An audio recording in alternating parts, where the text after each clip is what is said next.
Hello, ladies and gentlemen. I'm going to do a show, and it's going to sound kind of bizarre to you guys.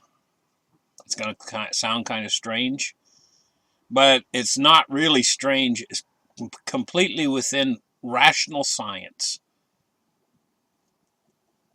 Uh, we're seeing a weather phenomenon that has been around for forever. It's a weather phenomenon, but it's the intensity of the weather phenomenon that we're seeing now. Here in Western Canada, the temperature went up to 49.7 degrees Celsius. That's well in excess of 120 degrees. The human body can only withstand 108 degrees Fahrenheit. People will die if they get in any duration or length of time in 108 degrees Fahrenheit. So how did the people survive there in Canada with the temperature going up to well in excess of 120 degrees? I think like 124 or something like that, 122, something like that. How did they survive? Well, it's very simple. They stayed inside their homes. They turned their air conditioner on. That's it, right?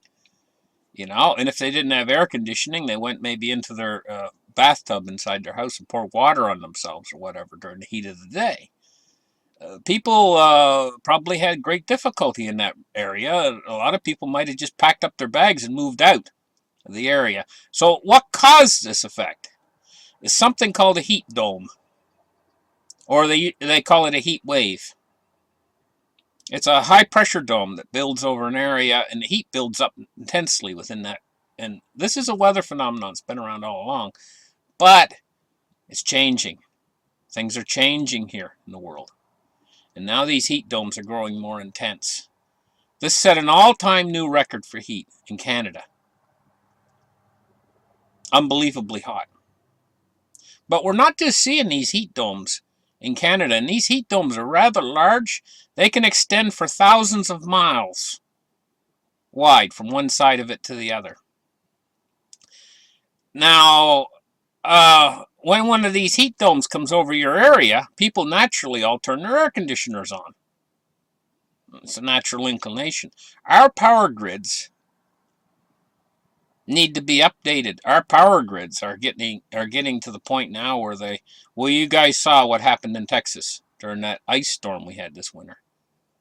Most of the whole power grid in Texas went down.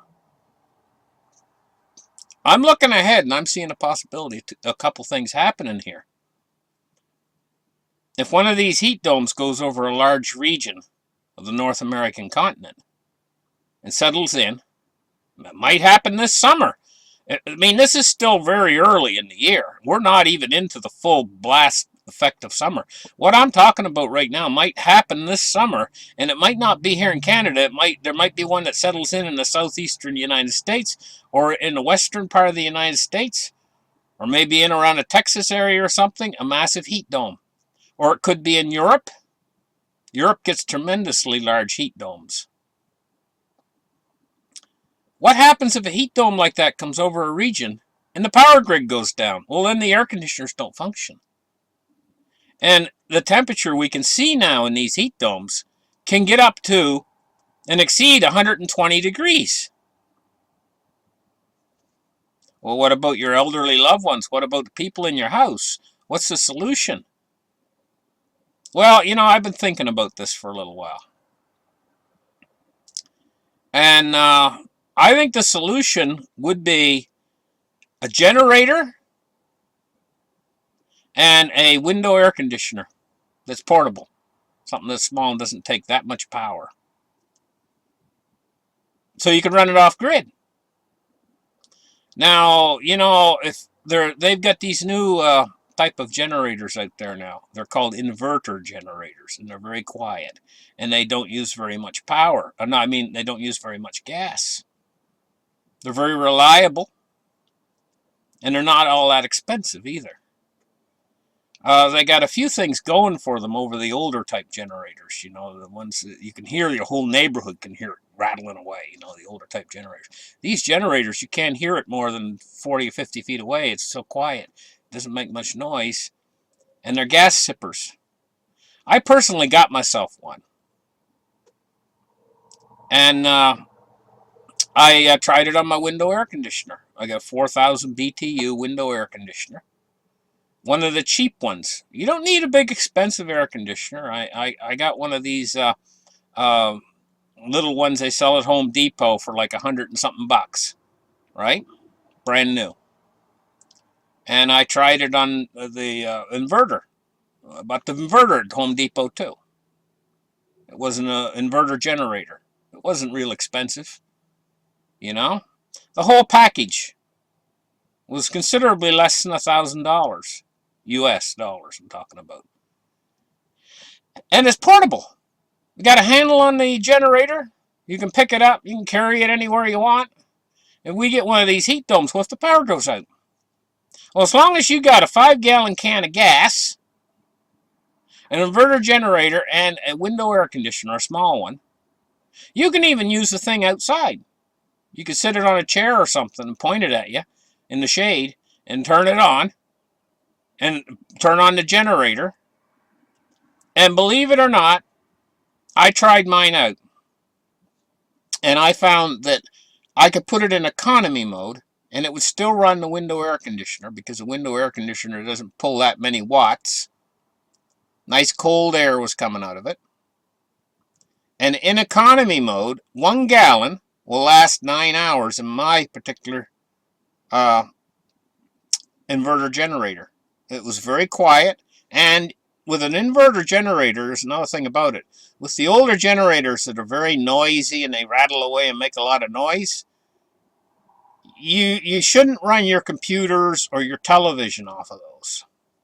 But the inverter generators produce what's called sine wave electricity. And you can actually run anything off of that sine wave electricity. So, I mean, just think about it, guys. If we get one of these heat spells and the power goes out everywhere, and if you got your 5-gallon gallon of gas, you can run that thing for like 5 days, all night long. Because it can put it in economy mode, you know? And it's quiet. It'll keep you cool. Keep you from cooking. Because I'm going to tell you what. If the power goes out and we get one of these massive heat domes moves over top of you, it might be 1,000 miles to get out from underneath it. And it might be forecast it's going to last a whole week. And the temperature might go up to 120 degrees every single day. And now the power goes out. Well, you go into your bathroom, you go to turn on your faucets, and you can't even get cool water to cool yourself down with. Your refrigerator, everything goes warm in it. There's no ice. You go down to the store to try to get ice, and they don't have any anymore. Everybody else got in there ahead of you. And you're starting to cook, even inside your own house. You got all the windows open, but the air coming in the windows is 120 degrees. I want you guys to think about this for a minute. What's the only way to escape would be an air conditioner. But you don't have. I'm telling you, this could create a situation for an awful lot of people if we get one of these super intense heat domes comes. It might come this summer. I can see the potential for this in this heat dome that we just had out in Western Canada. But the grid stayed up. So it wasn't a crisis. It wasn't that big of a crisis, but it was a big crisis. Just in one city, I think it was Burnaby or one of those cities, they said that they had 35 people just drop dead. They're just dropping dead. Of course, these are people that are, they don't have an air conditioner in their house. And they're trying to suffer through it. And they're sweating and everything, and their body's overheating, but they don't even know it. They're just saying, "Oh, I'm drinking lots of water or whatever," but they just drop dead anyway because they can't stay cool. And there's no way they can stay cool because they don't have an air conditioner. Now, can you imagine what the situation that would happen if suddenly there's a grid outage? This is a potential hazard that's developed, and I can see it develop, and I've known about it for a while. But this heat wave that we just had out in Western Canada has really drawn my attention to this.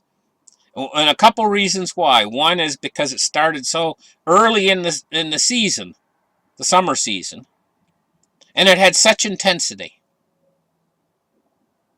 So, I want you guys to really think about this. and give it some consideration, you know, because a little bit of preparation now ahead of time might be a really good thing, you know. And thank you guys for listening to my show. Like and subscribe, and we'll catch you guys in the next episode. Bye bye.